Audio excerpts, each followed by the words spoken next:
नमो अरिहन्ताणं नमो सिद्धाणं नमो आयर्याणं नमो उज्जयाणं नमो लोये सौसाहुनम्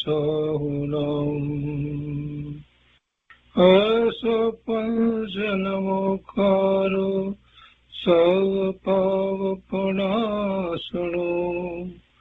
मङ्गलाणं च सौवर्ते परमं वै मङ्गलम् अज्ञानतिमिरन्धानां ज्ञानाञ्जनशलाकया चक्षुरुन्मीलितं येन तस्मै श्रीगुरुवे नमः मुखादिव्याकुक्षिरत्नं शब्दजितवर्यात्मजम् श्रीराजचन्द्रयहुं वन्दे तत्त्वलोचनदायकम् प्रभुतत्त्वलोचनदायकम्।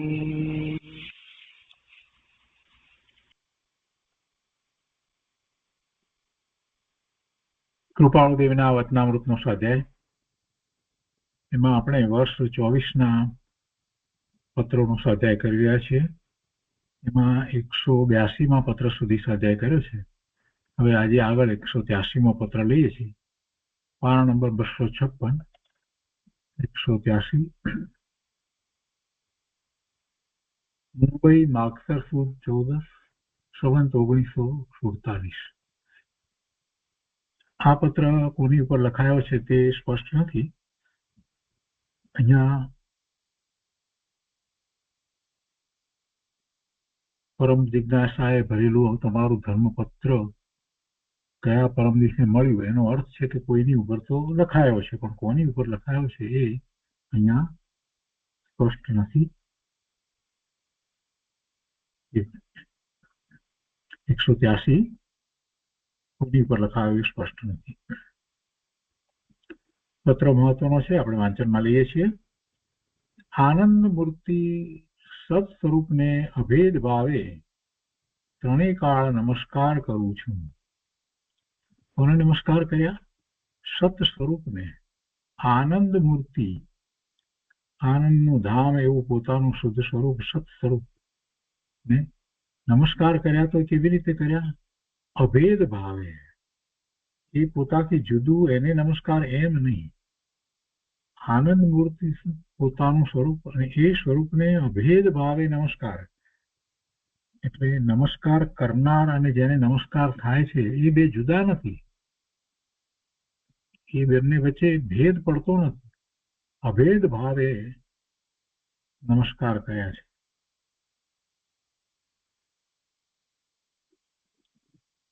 આનંદ મૂર્તિ સત સ્વરૂપને અભેદ ભાવે ત્રણેય કાળ નમસ્કાર કરું છું. અદ્વૈત થઈ ગયું અહીંયા તો, બે પણ રહ્યું નહીં. અભેદ ભાવે કે છે કે ત્રણેય કાળ નમસ્કાર કરું છું, હંમેશા નમસ્કાર કરું છું. આગળ લખે છે કે પરમ જિજ્ઞાસાએ ભરેલું તમારું ધર્મપત્ર ગયા પરમ દિવસે મળ્યું, વાંચી સંતોષ થયો. જે જે ઈચ્છાઓ તેમાં જણાવી છે તે કલ્યાણકારક જ છે, પરંતુ એ ઈચ્છાની સર્વ પ્રકારની સ્ફુરણા તો સાચા પુરુષના ચરણ કમળની સેવામાં રહી છે.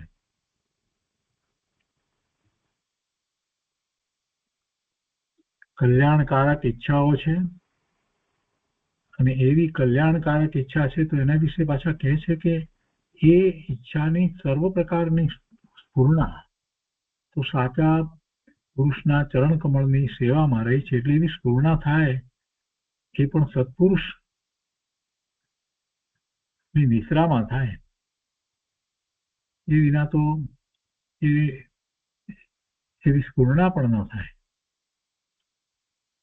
અને ઘણા પ્રકારે સત્સંગમાં રહી છે, અથવા તો એવો સત્સંગ થયો હોય તો એવી ઈચ્છા થાય.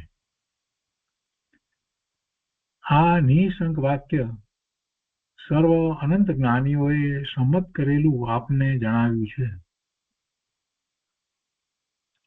કહે છે કે જે ઈચ્છાઓ એ પત્રમાં જણાવી છે તે કલ્યાણકારક જ છે. એ બધી ઈચ્છા એમની કલ્યાણકારક જ છે, કે એમને તો બધી કલ્યાણની ભાવના જ ભાવી છે અને ઈચ્છા કરી છે. પરંતુ એ ઈચ્છાની સર્વ પ્રકારે સ્ફૂર્ણા સાચા પુરુષના ચરણ કમળની સેવામાં રહી છે અને ઘણા પ્રકારે સત્સંગમાં રહી છે. એટલે આ નિઃશંક વાક્ય સર્વ અનંત જ્ઞાનીઓએ સંમત કરેલું આપને જણાવ્યું છે.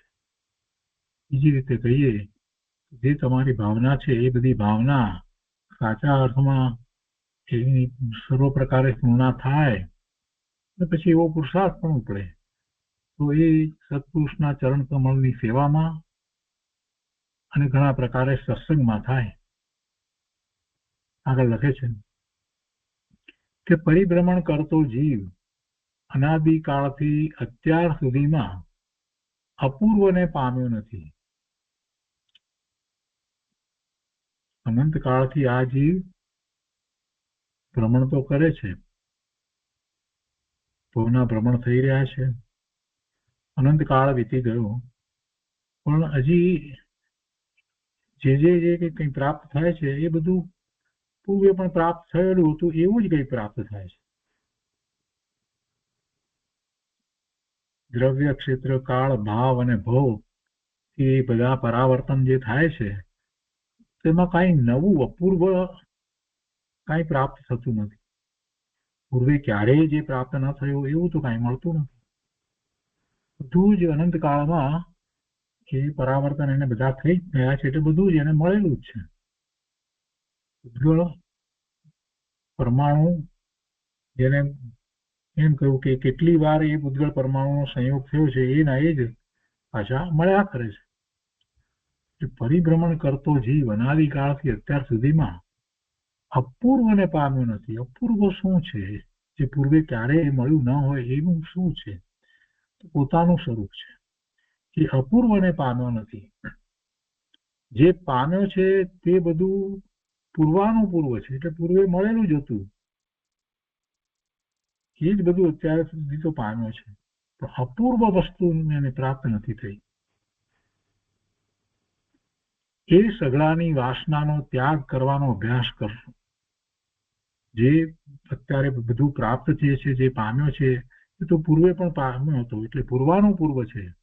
પૂર્વે પણ હતું ને એની પહેલા પણ હતું, પૂર્વાનુપૂર્વ એમ. પૂર્વે અને એની પણ પૂર્વે હતું એવું બધું મળ્યા કરે છે. તો એ સગળાની વાસનાનો એ બધું મળે છે, મળ્યા કરે છે, મળ્યું છે આ ભાવમાં પણ. તો એ બધાની વાસનાનો ત્યાગ કરવાનો અભ્યાસ કરશો. એની વાસના રાખવા જેવી નથી, એને ત્યાગ કરવાનો છે ને એ ત્યાગ કર્યા વિના પરમાર્થ પ્રાપ્ત નહીં થાય. એ સગળાની વાસનાનો ત્યાગ કરવાનો અભ્યાસ કરશો. આગળ કહે છે કે દ્રઢ પ્રેમથી અને પરમ ઉલ્લાસથી એ અભ્યાસ જયવંત થશે. એ અભ્યાસ એમને એમ નથી કરવાનો. દ્રઢ પ્રેમથી. કોના પ્રત્યે પ્રેમ? પોતાના આત્મા પ્રત્યે પ્રેમ અને પરમ ઉલ્લાસથી.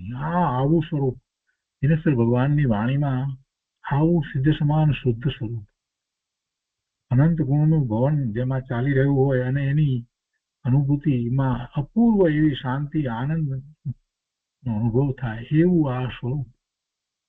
એમ એના પ્રત્યે એવો ઉલ્લાસ આવવો જોઈએ, એના પ્રત્યે એવો પ્રેમ હોય પોતાના સ્વરૂપ પ્રત્યે. એટલે કહે છે કે દ્રઢ પ્રેમથી અને પરમ ઉલ્લાસથી એ અભ્યાસ જયવંત થશે. એટલે વાસનાનો ત્યાગ કરશે એ કરવો. અને પછી બીજી વાત આ તો લીધી કે દ્રઢ પ્રેમથી અને પરમ ઉલ્લાસથી એ અભ્યાસ જયવંત થશે. એટલે વાસનાનો ત્યાગ કરવાનો. એટલે વાસનાનો ત્યાગ કરવો એ તો નાસ્તિથી કથન કહ્યું, પણ એની સાથે પેલું જે છે ને, જે પૂર્વે કાંઈ જે પૂર્વે પામ્યો નથી એવી અપૂર્વ વસ્તુ, તે અપૂર્વ વસ્તુની પ્રાપ્તિ થશે એ વાત સાથે એમાં આવી જાય છે. એમ એ અભ્યાસ જયવંત થશે.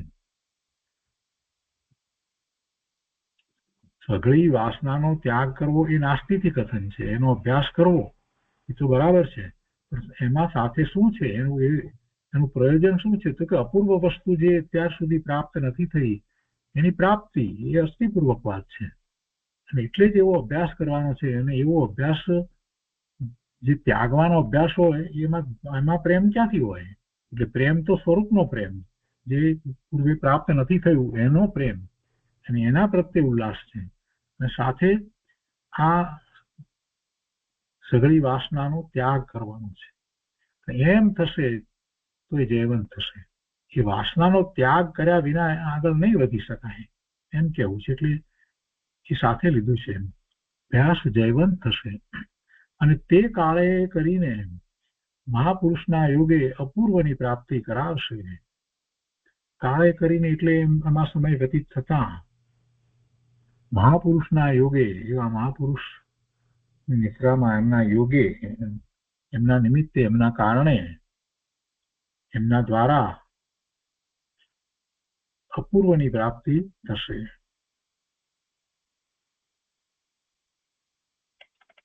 આગળ કહે છે કે સર્વ પ્રકારની ક્રિયાનો, યોગનો, જપનો, તપનો અને તે સિવાયના પ્રકારનો લક્ષ્ય એવો રાખજો કે આત્માને છોડવા માટે સર્વે છે.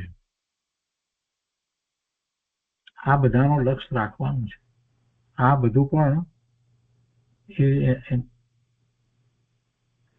એમના પુરુષાર્થમાં આવી જાય છે. આ બધું પણ સાથે રાખવાનું છે. એટલે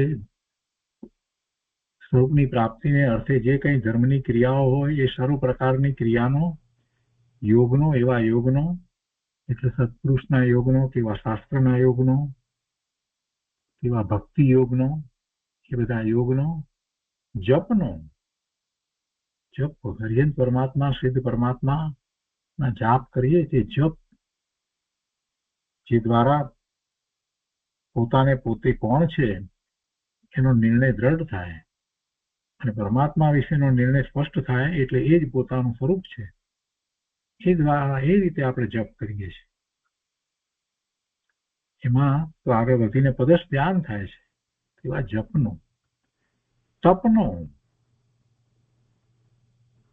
12 પ્રકારના તપ, 6 પ્રકારના અભ્યંતર અને 6 પ્રકારના બાહ્ય તપ, એવા તપનો અને તે સિવાયના પ્રકારનો લક્ષ્ય એવો રાખજો કે આત્માને છોડવા માટે સર્વે છે. એ બધા જે છે તે આત્માને છોડવા માટે અથવા તો છોડાવવા માટે છે. એમ કહીએ તો કર્મથી રહિત કરવા માટે છે. આ બધા જે છે એ આત્માને કર્મ રહિત થવામાં સહકારી કારણ છે. બંધનને માટે નથી. એટલે એને માત્ર સ્વભાવની ક્રિયારૂપ ન રાખશો, નહીં તો પછી પુણ્યનો બંધ પડશે. એ બધા આત્માને કર્મ રહિત, કર્મથી મુક્ત કરાવવા માટે છે, પણ નવા કર્મ બાંધવા માટે નથી. એટલે માત્ર સ્વભાવ રૂપે રહી જાય એમ ન થવું જોઈએ. ને એવું ક્યારે બને? આ બધી ક્રિયા વગેરે જે યોગ જપ બધું જે કહ્યું એમાં સ્વભાવ તો છે જ, પણ એ આત્માના લક્ષ્ય થાય કે એ દ્વારા એમાંથી પોતે સ્વ તરફ વળી જાય. એમ આત્માના લક્ષ્ય થાય. સ્વરૂપની પ્રાપ્તિ માટે એ બધી ક્રિયા, બધી કે બધા જપ તપ વગેરે હોય. એ જપ તપમાં એવો વિકલ્પ પણ ન હોય કે એને કારણે પોતાને પુણ્યનો બંધ પડે ને દેવલોક મળે, એવું તો વિકલ્પ ન હોય. એટલે એ વાત કરી છે કે બંધનને માટે નથી. એમાં તમારે નવા કર્મ પુણ્યનો બંધ કરવા છે એવો વિકલ્પ નહીં રાખવો. એ તો છૂટવા માટે હોય. એટલે છૂટવાની મુક્તતા હોય.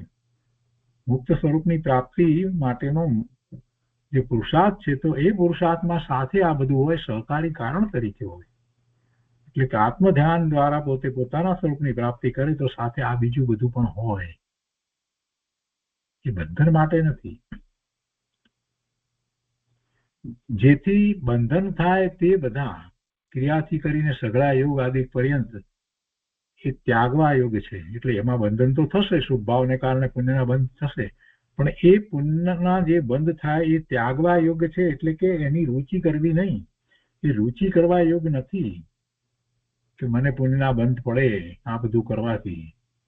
એવું ન હોય. શુદ્ધ ભાવ તો પ્રગટ થવો હોય તો થાય, નહીં તો છેવટે પુણ્યનો તો બંધ પડશે ને. એમ કરીને નથી કરવાના. આ બધું આપણે જે કરીએ છીએ એમાં કે શુદ્ધ ભાવે પરિણમન તો થવું હોય તો થાય, નહીં તો ન પણ થાય, પણ કઈ વાંધો નહીં. છેવટે જે કરીએ છીએ એને કારણે આપણને પુણ્યનો તો બંધ પડશે ને, ગતિ તો સારી થશે ને. એમ કરીને જે કરે છે એને આત્માની પ્રાપ્તિ ન થાય.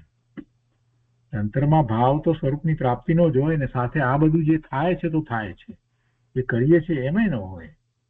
આ બધી સર્વ પ્રકારની ધર્મની ક્રિયાઓ વગેરે બધી થાય છે, અમે કરીએ છીએ નહીં. અમે તો અમારા આત્માનું જ લક્ષ્ય કરીએ છીએ.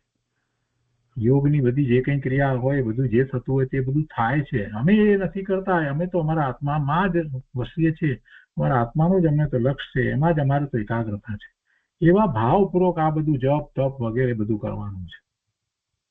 એ વાત અહીંયા કૃપાળુદેવે સમજાવી દીધી કે સર્વ પ્રકારની ક્રિયાનો, યોગનો, જપનો, તપનો અને તે સિવાયના પ્રકારનો બીજા આપણે જે કહે એનો લક્ષ્ય એવો રાખજો કે આત્માને છોડવા માટે સર્વે છે, બંધનને માટે નથી.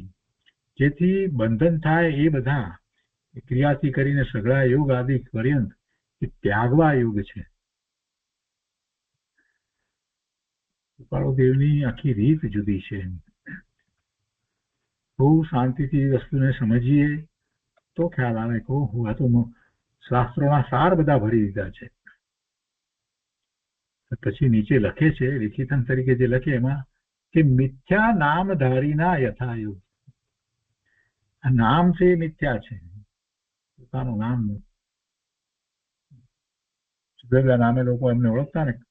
ગાંધીજી એમને કવિ રાયચંદભાઈ તરીકે ઓળખતા, કેટલાક રાયચંદભાઈ તરીકે હતા, પછી છેવટે આપણે રાજચંદ્ર તરીકે ઓળખીએ. એ નામ જ મિથ્યા. એમ કે છે કે મિથ્યા નામધારી ના યથાયોગ. એ પછી 184મો પત્ર છે, નાનો પત્ર છે. આ 184મો પત્ર જે છે તે અંબાલાલભાઈ પ્રત્યે લખાયો છે, અંબાલાલ લાલચંદ. સત સ્વરૂપને અભેદ ભક્તિએ નમસ્કાર. પત્રમાં તો બીજી કોઈ વાત નથી, પણ આ વાક્ય જે ઉપર લખ્યું છે એ જ મહત્વનું છે. સત સ્વરૂપને અભેદ ભક્તિએ નમસ્કાર. સત સ્વરૂપ, પોતાનું સ્વરૂપ, જેનું અસ્તિત્વ છે તે સત છે. પેલા આનંદ મૂર્તિ સત સ્વરૂપને અભેદ ભાવે ત્રણેય કાળ નમસ્કાર કરું છું એમ હતું. અહીંયા આમાં જરાક ટૂંકાવીને લખ્યું છે, પણ મૂળ ભાવ એ જ પડ્યો છે. સત સ્વરૂપને અભેદ ભક્તિએ નમસ્કાર. લખે છે અંબાલાલભાઈ પ્રત્યે કે તમારું પત્ર ગઈકાલે મળ્યું, તમારા પ્રશ્નો મળ્યા અને યોગ્ય વખતે ઉત્તર લખીશ. આધાર નિમિત્ત માત્ર છું. તમે નિષ્ઠા સબળ કરવાનો પ્રયત્ન કરો એ ભલામણ છે. તમારા પ્રશ્નો મળ્યા અને યોગ્ય વખતે ઉત્તર લખીશ. એટલે કૃપાળુદેવને જે પોતાની એવી દશા ચાલતી હોય ત્યારે એવા પ્રત્યુત્તર લખવાનો વિકલ્પ આવતો નથી. એમાં એમને એટલી પત્રનો ઉત્તર લખવામાં એવી એકાગ્રતા જે જોઈએ એ પણ થતી નથી.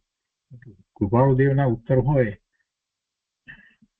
એમાં તો કેટલાય આગમોનો સાર આવી જતો એવી વાતો હોય, અને પેલા સામા માણસને સમાધાન પ્રાપ્ત થઈ જાય.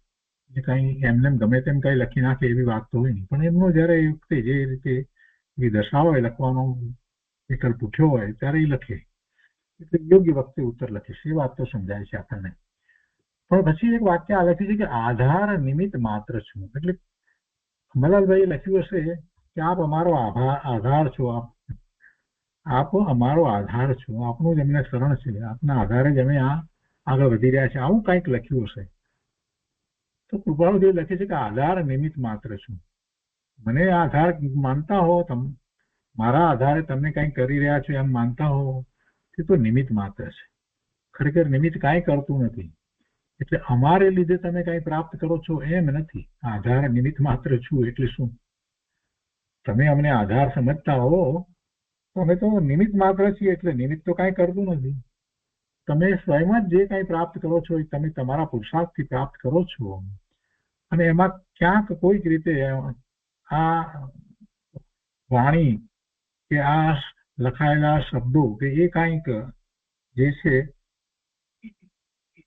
એને તમે આધાર માનતા હો, અને એ અમે લખ્યા છે માટે અમને આધાર માનો છો, પણ એ શબ્દો એ અમારા નથી, એ વાણી અમારી નથી, એ ભૂતગળના પરિણામ છે, અને અમે તમારા પરિણામને ફેરવી શકીએ એવું જગતનું સ્વરૂપ નથી. કોઈ કોઈના પરિણામ ફેરવે એમ નથી. જે કંઈ પ્રાપ્ત થાય છે એ પોતાના પુરુષાર્થથી પ્રાપ્ત થાય છે, અને સાચી દિશામાં પુરુષાર્થ થયો હોય તો એવા નિમિત્તો પણ ઉચિત હોય છે. એટલે કે એવા જ્ઞાની પુરુષનું જ નિમિત્ત હોય, એવા સત્પુરુષનું નિમિત્ત હોય, કૃપાળુદેવ જેવા ગુરુદેવ જેવાનું જ નિમિત્ત હોય, કે શાસ્ત્રનું નિમિત્ત હોય, એવું જ નિમિત્ત હોય. એટલે આ નિમિત્ત જે છે એ એવું જ છે. કૃપાળુદેવના નિમિત્તે અંબાલાલભાઈ વગેરે એ જ્ઞાન પ્રાપ્ત કરી રહ્યા છે. એટલે કે આધાર નિમિત્ત માત્ર છું. પછી એના પછી એક વાત લખે છે કે તમે નિષ્ઠા સબળ કરવાનો પ્રયત્ન કરો એ ભલામણ છે. નિષ્ઠા સબળ કરવાનો પ્રયત્ન કરો એ ભલામણ છે. પત્રમાં કોઈક વાત એવી હશે, અથવા તો કોઈ રીતે કૃપાળુદેવના અંતરમાં આવ્યું હશે કે અમને આ વાત કરવા જેવી છે. નિષ્ઠામાં કોઈ એમને કઈ તફાવત છે, ફેર છે, નિષ્ઠા બરાબર નથી એવી વાત નથી, પણ નિષ્ઠા સબળ કરવાનો પ્રયત્ન કરો એ ભલામણ છે એમ લખ્યું છે. એટલે તમને જે ધર્મ પ્રત્યે અને આત્મા પ્રત્યે મુખ્યતાથી તો એ સ્વરૂપ પ્રત્યે જે પુરુષાર્થમાં જે નિષ્ઠા છે એને હજી વધારે સબળ કરો, એને બળવાન કરો. તમે નિષ્ઠા સબળ કરવાનો પ્રયત્ન કરો એ ભલામણ છે. એટલે અમારા તરફ એ આધારની દ્રષ્ટિ રાખવાને બદલે તમે તમારા સ્વરૂપ તરફ નિષ્ઠાપૂર્વક જ તમે તમારા સ્વરૂપ તરફ વળી રહ્યા છો, પણ એમને પણ વધારે બળપૂર્વક કરવાનો પ્રયત્ન કરો એ ભલામણ છે. ટૂંકા વાક્યની અંદર સામી વ્યક્તિને જે કહેવું છે એ એમણે કહી દીધું. સામી વ્યક્તિને યોગ્ય કહ્યું છે. પાછી જેની જરૂર જે રીતે છે એ રીતે જ કૃપાળુદેવના વાક્યો નીકળે છે. તો એ 184મો પત્ર થયો. પછી 185મો પત્ર છે, સૌભાગભાઈ પ્રત્યે છે, પણ એ પણ બહુ ટૂંકો પત્ર છે, અને એના પછી અંબાલાલભાઈ પ્રત્યે ફરી પાછો છે. તો સૌભાગભાઈ પ્રત્યેનો આ 185મો પત્ર, અને પછી 186મો અંબાલાલભાઈ પ્રત્યેનો એ આપણે લઈએ છીએ. 185ની અંદર અહીંયા કહે છે માગસર મુંબઈ, માગસર વદ 7 શુક્રવાર સંવત 1947. અને અહીંયા કહે છે કે આજે હૃદય ભરાઈ આવ્યું છે, જેથી વિશેષ ઘણું કરીને આવતીકાલે લખીશ. હૃદય ભરાવાનું કારણ પણ વ્યવહારિક નથી. એમાં એમને કહેવું હતું એ કહી દીધું. આજે હૃદય ભરાઈ આવ્યું છે એટલે કઈ લખવાનો વિકલ્પ ઉઠતો નથી, એટલે આવતીકાલે લખીશ. પણ હૃદય શું કોણ ભરાઈ આવ્યું? કઈ એવું કઈ પ્રસંગ બન્યો? શું થયું? તો સ્પષ્ટતા તરીકે વ્યવહારિક નથી. વ્યવહારિક નથી એટલે કે પરમાર્થિક છે. હૃદય ભરાઈ આવવાનું કારણ વ્યવહારિક નથી તો શું હોય?